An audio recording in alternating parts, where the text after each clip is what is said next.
the new environment we are in. And it's all compounded by the new world we are in. You know, recently I looked at the map of the trading partners, the major trading partners of the US and China in this divided world.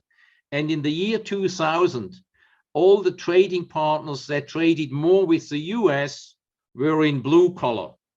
And all those traded more with China were in red color. In the year 2000, it was red was China, North Korea, and a few other smaller countries.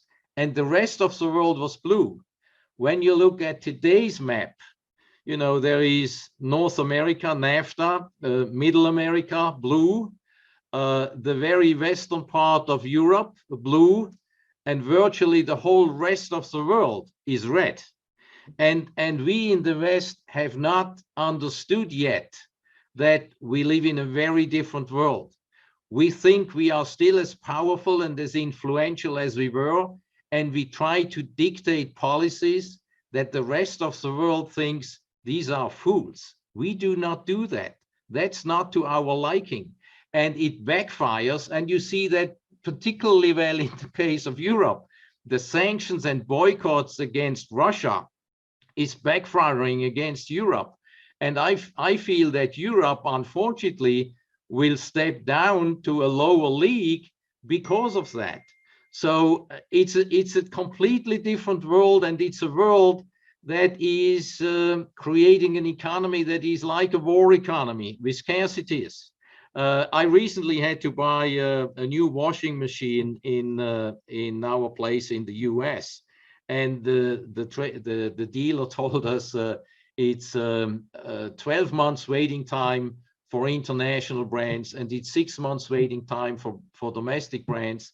And that's the new world, you know, and this will not change. And even if China will restart, which occasionally they will, it is a divided world, and the supply chains will never be as it was. And the world will never be as globalized as it was. It will be deglobalizing, and it will become less efficient, and it will become more inflationary and more pricey. And therefore, the average Joe will lose out. He will be less prosperous and at the end of this decade.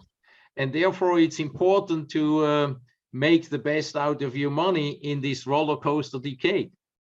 Mr. Zulauf provides a lot of valuable insight from his vantage point in Switzerland, a traditionally always aspiring to be independent country. One thing that stood out to me was his breakdown of the world's trading partners and how that's changed during the last 20 years. The key distinction between the red and blue countries hinges on which ones embrace these woke social, political, and economic policies and which ones don't. The US, Canada, and Western Europe embrace these ideas, and now, literally the rest of the world does not. There are growing rumblings within the United States that we may have another civil war in our not-too-distant future, and the primary points of disagreement are these same woke agenda items being foisted upon our lives. The rest of the world is laughing at the West's insanity and fixation with these nonsensical, non-productive, shallow, unrealistic non-solutions. During the early stages of the fall of the Roman Empire, while Nero was allegedly playing his violin, one of the subjects debated by the self-appointed elite of the day was whether or not angels were male or female. Today, we have similar ongoing and wide-ranging debate. Despite all science has delivered through the years, some people can't define what a woman is, and some others think we should encourage minor children to demand their gender be changed permanently when we don't believe they're mature enough yet to even vote, drive a car, or consume alcoholic beverages. Stupid or not? At the time of this recording, President Biden has just this week negotiated the release of U.S. basketball player and citizen Brittany Griner from a Russian prison. Griner has long stood against the United States of America and its symbols. She was released in exchange for Victor Bout, a notorious Russian arms dealer nicknamed the Merchant of Death, who was in U.S. prison for conspiring with others to kill Americans.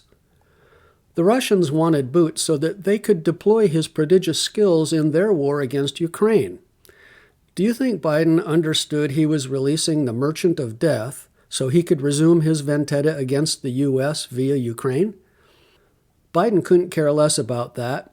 He and the progressives tout the release of Griner as a major victory because they believe it secures the vote of the minority subcultures that identify with Griner. Meanwhile, Russian media has analyzed this exchange and they laugh on air at the stupidity of the Biden position and how Putin took him to the cleaners in the exchange. See libertybugle.com for the video.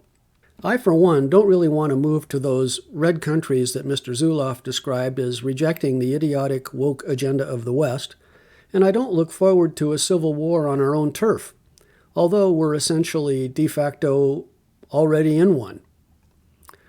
Join us at Liberty Bugle and help reclaim the liberty we once enjoyed and which made our country great.